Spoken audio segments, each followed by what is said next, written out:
So I meet with these folks afterwards. And profitability is a real simple formula. You have to price in a way that exceeds your expenses, so there's money left over. I mean, that's it. So margin, spend less than you earn. Like it's literally that clear. It's interesting to me, but I also get it because I did the same thing, is how many games people say. They say, yeah, but. And the second I hear is, yeah, but, I'm like, yeah, but what? Well, what if I borrow money from the bank, ramp up my credit cards? What if I sell more? There's all these kind of simple stabs they're trying to apply that they say that will heal the wound of profitability. No. Welcome to 7 to 8, our special series on 7 and 8 figure speakers. In this interview series, some of the hottest speakers in the industry who've made over 7 figures in a year or less will uncover their twists and turns in their adventures, helping you to avoid the potholes and stick to the fast track. Welcome now to center stage, our next guest speaker. Hey there, peeps, this is Michelle Nedelec, and I'm super glad that you're here with us today because I'm here with my most amazing guest, Mike. Mike, thank you so much for being here with us today. Oh, it's a joy to be here, Michelle. Thanks for having me. Awesome. So give us the highlight of who you are and what you do for business. Sure. So the quick downloads, I'm an author of small business books. That's what I do, and that's what I do for a business. To give it a little bit of context around that, I've been an entrepreneur my entire adult life. I've had some great successes. I've had magnificent failures. And it's through that journey that I discovered a lot of what I thought defined entrepreneurial success doesn't. There's a lot of rules that we're told are rules, but they're not. And so over the last 15 years, I've devoted, and I think I will for the rest of my life, devoted myself to figuring out what are we being told about entrepreneurship that's actually not working? Where does the data challenge established beliefs? And then I deconstruct it. I test out alternative ideas, deploy them in my own businesses that I own or have influence over, and then roll it out in a book. Today, I've written 10 titles now, or 10 books, and 8 titles. That means there's 2 that are revised and expanded. And hopefully before I'm done on this planet, hopefully 25. That's my goal. I'm going to take you there. And I'm glad you didn't completely go there because I want to take you back to what got you into the books as a business idea. How did that kind of flourish and become the thing that held your passion? So one thing I keep off my resume is the collapse that I had. So I built and sold some businesses. I had a private equity exit. I had a Fortune 500 exit. I thought I was king of the world, and my arrogance was matched to that. I started a third business as an angel investor, and I sucked at it. And I just put good money after bad. And all these businesses that I was starting up and investing in were collapsing. But my ego was like, well, I'm here, so we'll be successful. And no, that was not the case. I lost everything. Except for my family, and had to start anew. We literally didn't have a house at that point. We couldn't. So we had neighbors in our community that heard what was going on, and they offered their home to us because they were traveling for a year plus on a business sabbatical. They saved us. And it was then, and it wasn't like I had this epiphany, I'm going to write books and fix the world. I was going through a deep depression. But I started journaling, and that was one of the tools that a friend had given me. I never went to a therapist. Now I do. Should have back then. But I was documenting everything I was experiencing, the good and the bad, because a friend advised me to do it. But basically, maintain a diary journal. The guy's term journal. It's a diary, and writing all down. And I found that it started giving me relief. Sometimes just for a few minutes, sometimes for an extended period. That I documented. I got the worry out. Now I can focus again. I also noticed I was writing down, why, how come I'm not profitable? They say profit's the bottom line, yet I'm never getting that. How come I'm working all the time and not experiencing other elements of life? And I started writing down my solutions for them. I didn't know I was starting to write a book, or many books, but I was. And that's when I made the commitment to write my first book, and then my second, and the rest has been, quote unquote, history. I love it. And the overnight success of, a couple of bumps along the way. Just a couple. Yeah. Awesome. Yeah. It's funny. I run into people that have heard of my most popular book's called Profit First. And I run into people and they're like, oh, yeah, I love Profit First. And how does it feel like you write a book and all of a sudden you're crushing it? I'm like, oh, that was I think my 6th book. So All of a sudden, yeah. yeah, all of a sudden, it took me about 10 years to get to the all of a sudden, or 7 years, I don't know what it was. And it wasn't all of a sudden. When Profit first came out, the first pass, it was not popular. I had to push it and get it out there. But then at a certain point, certain readers started to say, this is transformative. This is serving me. They became the marketing engine.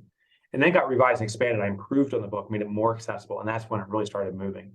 So Profit First, even though it's been in circulation for 10 years, it's the last 3 or maybe 4 years that's become, much more popular. Nice. So I will totally get into the successes of business, but I don't want to lose the lessons learned because they are very valuable lessons. And, the less other people have to invest in those, the better. So when you look back at kind of the downfall of the business, was it because you didn't have profit margins in your products and services? Was it because of the mindset? What would you say was kind of the reason that, like, what was being overlooked in your business that caused the downfall? I fell into a classic cash flow trap, but didn't know it. And I had done it in my first 2 businesses, and I miraculously was able to escape. So what the cash flow trap is the belief that we need to sell our way out of any circumstance. Just sell more, sell more. If I simply grow, everything's solved. The reality is when you sell more and you collect that money, for a very short period, there's a sense of resolution. It feels good because I have all these expenses are coming. They're due in 30 days.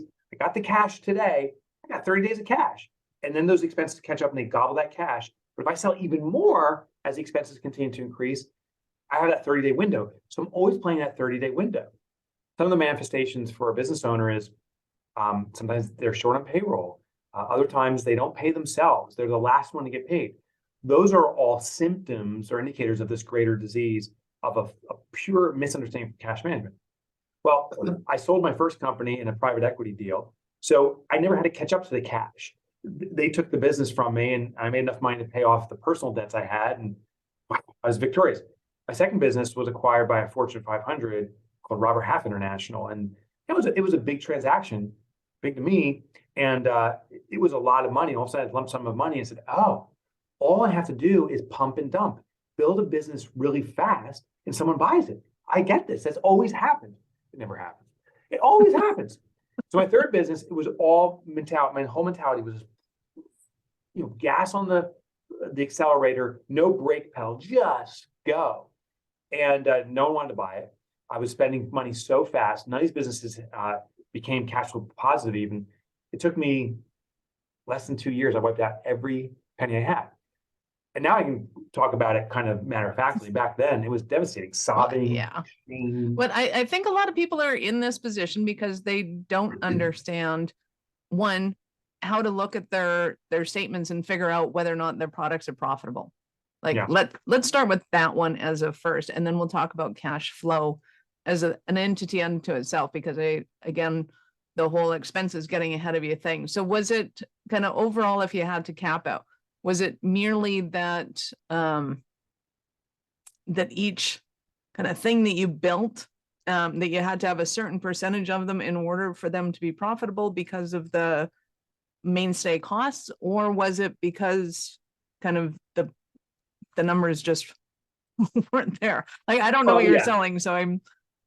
So what I was selling with my third company was, as an angel investor, I started a jewelry business. I started a water bottle business, fitness business, kind of like the predecessor to Blue Apron. And what I was doing was I was building the infrastructure without any sales in place to support that infrastructure. So I immediately had a burn that I couldn't sustain. Right. I was putting all of my money every month. I couldn't believe the size of checks I was writing to pay payroll and to pay for the rent and all this stuff. And no one was buying. It was such a cocky move, because my prior businesses, at least I waited till I got customers before I started building infrastructure. This one has flipped the model. But at the end of the day, even if I did have customers, I wonder if it would have ever achieved profitability, because the other component is every transaction needs to be profitable. I was saying in my book that profit is not an event, it's a habit, meaning every day when there's a transaction, a percentage must be allocated toward profit, and then the remainder is used for expenses. I didn't have that mentality yet either. So it was a 1-2 punch knockout. Way too much infrastructure for something that didn't wasn't a proven concept. I didn't give time to prove it out.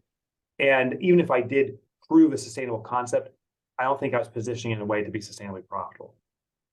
Awesome. Well, and I say awesome because I think a lot of people are in that position. Yeah. And when they can look at it and go, okay, I see that. How do I get out now before it becomes too late and I have to reconcile? And I think a lot of it can be when you have to look at your profitability and you have to figure out how to increase your prices. And that may mean across the board, just, hey, we are, thanks everybody. And now we're charging this much, or from now on, when anybody buys products, it's going to be this much. And sometimes people will actually do that and go, oh, but if you buy them now, you get the 75% or 25% off, and you can't outsell a dollar loss on every product sold. You don't do that. I do a lot of speaking. We're talking off air about this, and I travel literally the world speaking. Yep. I'm heading to Mexico next, and nice. My most popular speech by a long shot is profit first. Speaking on, and I'd say 90% of my speeches is specifically on profit first. So I meet with these folks afterwards, and profitability is a real simple formula. You have to price in a way that exceeds your expenses, so there's money left over. I mean, that's it. So margin. Spend less than you earn. Like it's literally that clear. It's interesting to me, but I also get it because I did the same thing, is how many games people say. They say, yeah, but. And the second I hear is, yeah, but, I'm like, yeah, but what? Well, what if I borrow money from the bank, ramp up my credit cards? What if I sell more? There's all these kind of simple stabs they're trying to apply that they say that will heal the wound of profitability. No, it never will. So you have to have margin where profit can be extracted. That's usually a pricing consideration. Sometimes it's an efficiency issue, but there needs to be the margin there. You've got to have costs that are less than you're earning. Well, let's talk about, though, say somebody buys a Starbucks, right? So they've got I don't know what their franchises are going for right now. Let's call it $1 million. Yeah. So you've got this $1 million, bam, and you're selling coffee for $5. Clearly, the profit's not going to outsell itself in a cup of coffee. So when somebody's looking at a business like that, it makes sense to outsell. The issue I have is when somebody has, say, a coaching business, and they don't realize that their car is an expense, their gas is an expense, their assistant is an expense, and if they're not paying for all of those things in that client, then those things don't become profitable. Yeah. When you look at either of those models, we'll start Starbucks, there's really two components. One is there's been an initial investment, which is now debt. So you spend $1 million to buy this. We have debt. The second thing is the operations itself, the ongoing expenses. So we have to win two battles. The first battle is sustainability will only happen if we're making more every day than we're spending. And it needs to be enough of a gap that we can recover from that debt we incurred. Because stagnant debt is not stagnant. If that $1 million sits there, there's an interest, there's a burden, there's an albatross around our neck. So you got two things you got to do. You got to be sustainable in the day, and you got to repay for the past. In the other model where you're a business coach, you're right. There's a lot of hidden costs that people don't expect. They say, well, it's me, I'm the business. It's 100% profit. But that's rarely the case. And if you don't account for it, then you're blind to it. And many businesses will say, I can give this away for, can you imagine if I charge for my coaching only $50 an hour? Everyone would want that. And $50 an hour times 2,000 hours, that's $100,000 a year. I'm making $100,000. And I know coaches that do that. And I ask them, well, let's run the numbers at the end of the year. And they're like, I made $15,000. I'm not going to be able to sustain. And then they see, oh, I had the car expense. Oh, I didn't realize I needed internet technology to connect. Oh, I had a prayer repair report. I had to travel out to clients. So we really need to get a hard, fast understanding of what our expenses are. And the last thing I want to share, even if you decide not to be concerned with expenses at all, this is outside the scope of what you want to consider, ask yourself, how do you see yourself as a value? I mean, are you valuable to a client? Do you see yourself as contributing? If so, is it fair that a client pays you practically nothing? Aren't they saying you're valueless? Is that what you believe of yourself? Your pricing is the biggest marketing piece you have. It's a statement of who you are. And if I and you walk into the same room and say we're coaches, and I say I charge $50 an hour, Michelle, you say I charge $500 an hour, neither of us has to talk any further. The consumer has an instant understanding, oh, Michelle is likely better. So we better set pricing that's consistent with how we see ourselves as a value to our client.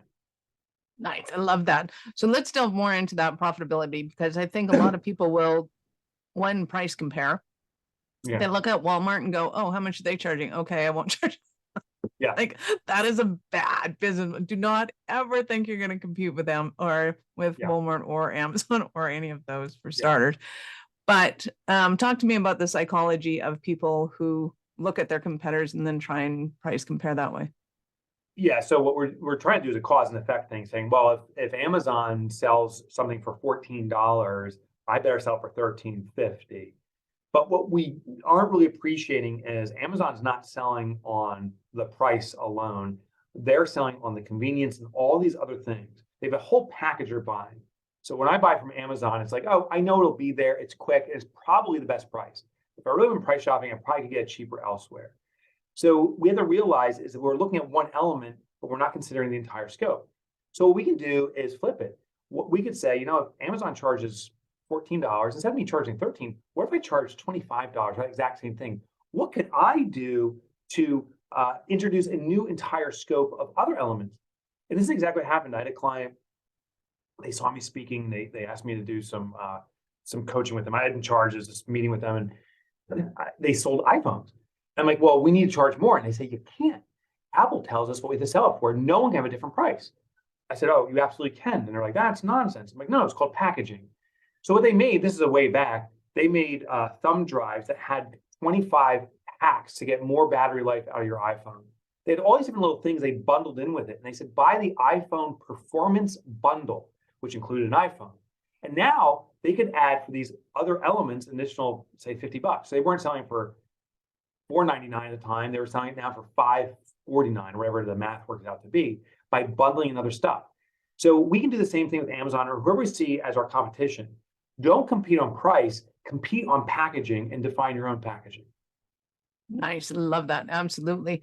So when somebody's doing, say, services, because it seems to me retailers get packaging.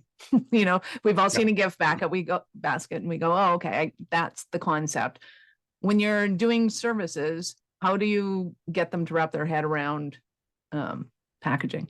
I'll give you the greatest packaging you can do as a service provider is change the label of your industry. So I work with a lot of accountants and bookkeepers, and I talk with them. I say, well, when you meet with a new client or a new prospect, what do you tell me to do? They say, well, I'm a bookkeeper or I'm an accountant. I say, okay, that's the worst thing to say, because the second you use that label, the consumer has a prepackaged definition of what that is. It actually is necessary for human communication. If you or I had to explain every single word and what it means, it would take forever. So I say clown, you have a picture of a clown. When you hear accountant, I shouldn't associate those terms, but when you see an accountant, you think of a picture of an accountant. So what I tell our clients is, why not be a profit advisor? They say, but I don't know what that means. Exactly. Now you go to a prospect and say, oh, I'm a profit advisor. The prospect cannot form that image, which gives you the opportunity to form it. And they say, oh, I provide all these different services to manage your financials to ensure the highest level of profitability. So I'm a profit advisor. And then they can use another technique, which is called a push away, where you say, and by the way, I'm an excellent accountant, but all accountants are excellent. What you do is you leverage that package, that defined accountant, and push away, because the consumer believes all accountants are the same. So you simply say, yes, all accountants are the same. So I'm great at that, just like any accountant should be, because all accountants are the same. I'm a profit advisor. So just by changing the label, you've differentiated yourself from a swath, perhaps all of your competition. Nice. I love that. I had somebody the other day who was talking about business strategies and marketing. And she said, who would do that? Why wouldn't you just hire a marketing agency? I said, well, you could do that, but you're not going to get the profitability from it. There you go. Yeah, like, there you go. I'm on track. I love it. And one thing to avoid, just for the listener's sake, is avoid kind of like these social media kind of glitzy type of terms. Like, don't be the queen of social media, the king of marketing. Those are all terms that are just posturing and people can see through it. So make sure you have a technical term, a profit advisor, an integrated counselor. These are all terms that sound like a very technical term that you may have self-defined and differentiate from the market, but don't sound glitzy or shimmery, because that turns people away. Absolutely. So let's talk about how that feeds into the books, because I'm assuming that that positioning is almost paramount to kind of how they're writing the book and why they're writing the book. You mean like the books I write? Well, are you working with people to write the books, to speak to? How did they then take Oh, I that got you. messaging and take it out to the world? Yeah. So speaking is the primary platform. So Yep. just to give context, all the books that I've strategically positioned behind me are books that I've authored. But one thing I've done due to the popularity of my books is I was able to invite people in to write derivative versions of my book. So Profit First, well, I wrote the original Profit First. There's now, I think, 15 or 16 Profit Firsts in circulation and about 10 more coming out. These are all vertical books. So Profit First for e-commerce, Profit First for dentists, Profit First for chiropractors, all existing titles that are out there. And what I found is, as a speaker, there is a limited cap of speaking events you can do. The most I ever did in 1 year is 50 events. And it only sounds like one a week, but how it played out in practice is some days are 3 or 4 in a row, and it gets pretty tiring, and I'm traveling all over the world. It's a full-time endeavor. So I said, I don't know if this is sustainable for me. So what I did is, once I started getting derivative authors, I said, you can use the Profit First title, you can be licensed to use it, you can write your own version of my book for this vertical, and then you can become a speaker on it. And that's what these folks do. So I have and the best thing is this, we're all speaking about the core essence of the same concept, Profit First. So everyone's out there talking about it. So literally today, I think 3 Profit First keynotes happened. I didn't do any of them. And it's a real powerful way to build the brand. Maybe it's not a franchise, but similar to the concept of like a McDonald's franchise is every store that McDonald's has is earning income, but every store is also propagating the brand. So when you pass by the next store, you might buy there too. Nice. I love it. So give us some of the principles in the book, obviously Profit First, but Yeah. break it down for us and how that works. Yeah, so Profit First is the pay yourself first principle. I took an existing principle we've been told since the beginning of time, it seems like, that if you want to have riches, you have to save incrementally from your own savings, from your own income, save it. I translate that into business and say, every time income comes into your business, take a predetermined percentage of that money as profit, remove it from your business. It could be speaking, it could be anything, but take that percentage as profit first, and then you'll see what's truly available to sustain your business. I also used the envelope system that's been around forever, translate it to business. Now, we do this typically at the bank level. So you go to your existing bank or you go to a new bank. We have one that I love. And you set up your accounts at the bank. Now, what happens is, what I found is most entrepreneurs, when it comes to managing their finances, they don't read the cash flow statement. I don't. We don't read the income statement. I surely don't. We don't read any of those statements. But what we do is we revert to log into our bank account. And if we have money, we spend it. If we don't, we don't. We actually panic. So I said, oh, if that's where we naturally go, we need to intercept that behavior. So Profit First, we set up multiple accounts at your bank. We pre-allocate money to its intended use. So you know what's available for profit. You know what's available to pay taxes. You know what's available to operate your business. You know what's available to pay you yourself. So these are accounts that we set up there. And that's the foundational principles of Profit First. Nice. Because I know a lot of people, when they hear pay yourself first, they really think that's like writing yourself a check as an employee. And it's like, well, that's neat and a good start. But yeah. And it's actually maybe a little part of it. It really is about savings for your business. I think people conflate profitability and compensation. You need to be compensated for the work you do in your business. For many small businesses, you are the core employee. Maybe you're the only employee. So you need to be paid. And the question I ask people is, if you got to replace yourself, what would you pay that person? Usually it's an absorbent salary because we do a lot. Like, okay, that's a salary you need to make. We have to find a way to get there. In addition to that, but separate from it, is profit. Profit is a reward to a shareholder. A shareholder is someone who owns a business, but doesn't necessarily work in the business. I own stock at Ford. I do technically own stock at Ford, but I don't have a job there. And when they send out their distribution checks to me, I don't run down to the factory and say, what do I need to do to earn this? I've taken a risk of investing. Every small business owner, every entrepreneur has taken the risk of investing in their own business. So profit is a reward for doing that. Owner's compensation is a normalized salary that you deserve. Profit effectively is the pay yourself first principle. We're reserving for the future of the business, and we are going to distribute that to you as long as the business remains healthy. And then the owner's compensation is what you live your lifestyle off of. Nice. I love that. So who would you say you work with now? Who is either your ideal client or your favorite type of client to work with? I know nobody has favorite children, but No, I have no favorites. Yeah. Um, my ideal clients are 500,000 in revenue or less. These are what's called micro enterprise. People with 3, maybe 4 employees max. That's the community I work with. Entrepreneurs that are struggling to break through that ceiling where they're doing the work and are not designing the outcomes they want. They're just engaged in the business constantly. And I help those businesses break through those stages. And I do it in a very systematic way. We need sales. There's no question about it, but we don't need more sales. And that's a mistake many business owners make. They say, if I can just sell more, I'll be sustainable. No, you actually may be bringing more stress to your organization. We need to bring about that balance of profitability, which is the runway for a business. So we help with sales and profitability, efficiency in the business. And ultimately, when you get these elements going together, then the business can hit its next level of growth. nice. I love that. So what would you say is your favorite part of your business? My favorite part actually is the speaking.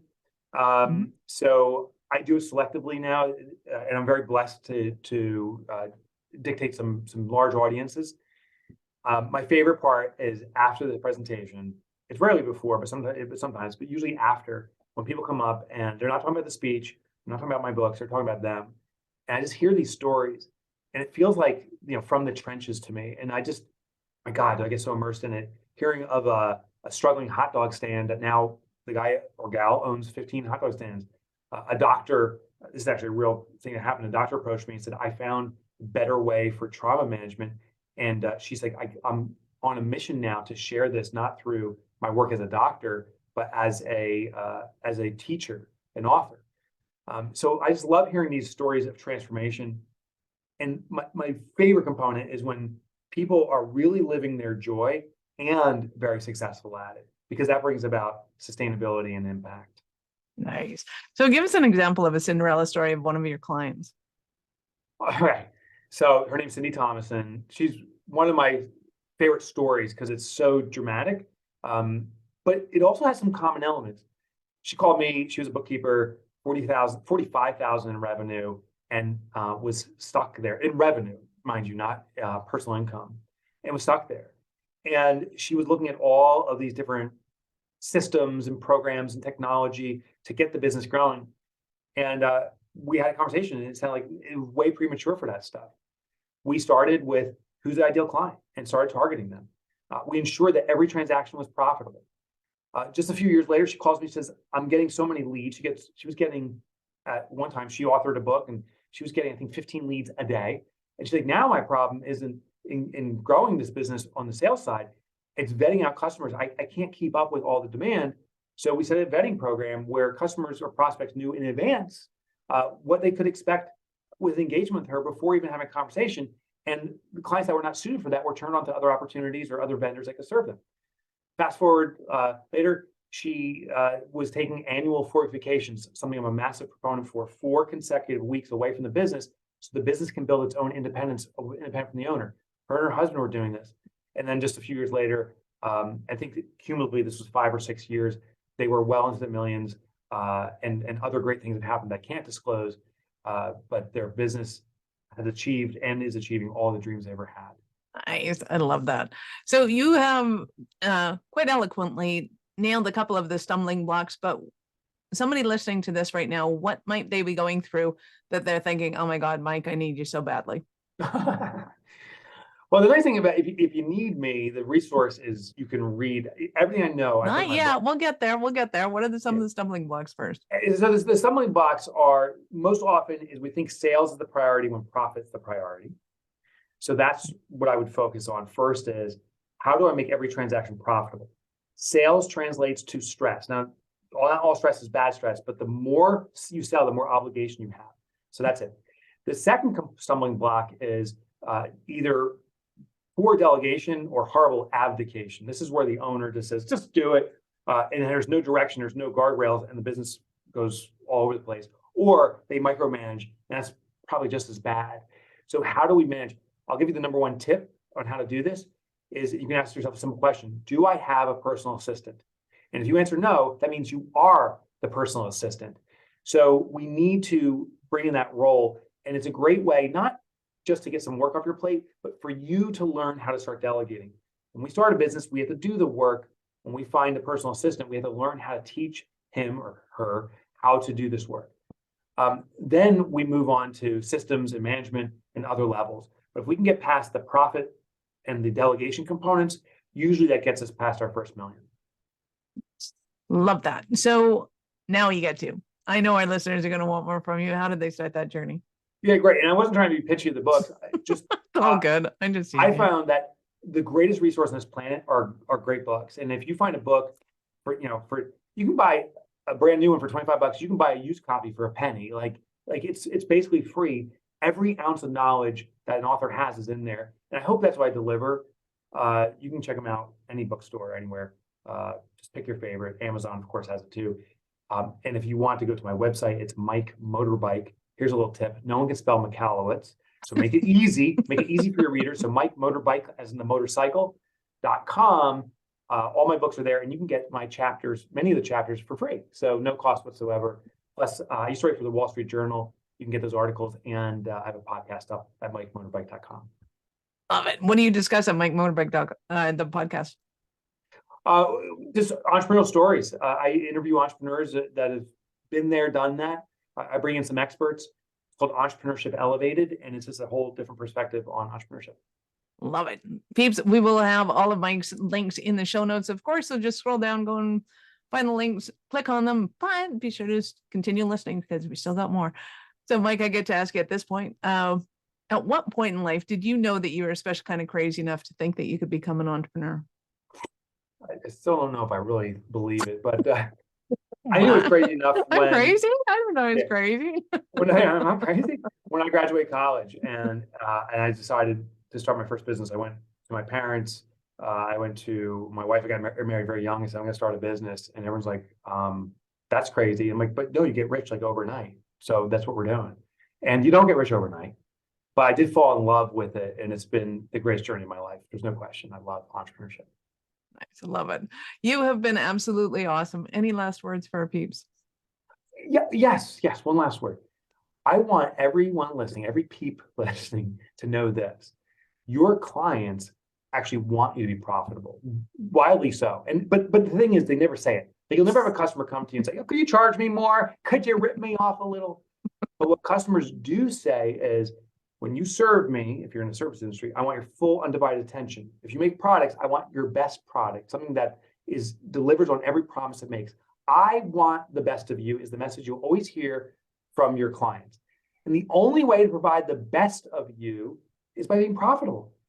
I use an analogy. Imagine you have a heart attack, you get rushed to the hospital, and the doctor looks at you and says, she says, I'm so busy right now. I'm desperate to make money. We're going to have to raise serious. I need more customers. Do you want her operating on you? No. That's a life-saving situation. And realize you may not be life-saving for your clients, but you're definitely life-altering. And if you are, your clients want the best of you. If they knew the real story that you're desperate and you're panicked and you're focused elsewhere, they probably never do business with you. So charge accordingly. Charge in a sustainable way, because that is what they want from you. They want you to be profitable. I love it. And make sure that you're connecting with Mike, because he's going to show you not only how to become profitable, but how to do it in the right way so that your business becomes sustainable, which is also step 2, 3, 4, and 10. Awesome. Mike, thank you so much for your time. I appreciate it. I know how valuable it is. Thank you, Michelle. Awesome. Peeps, thank you for being here. Be sure to subscribe to the show, share it with your friends. We love helping entrepreneurs grow.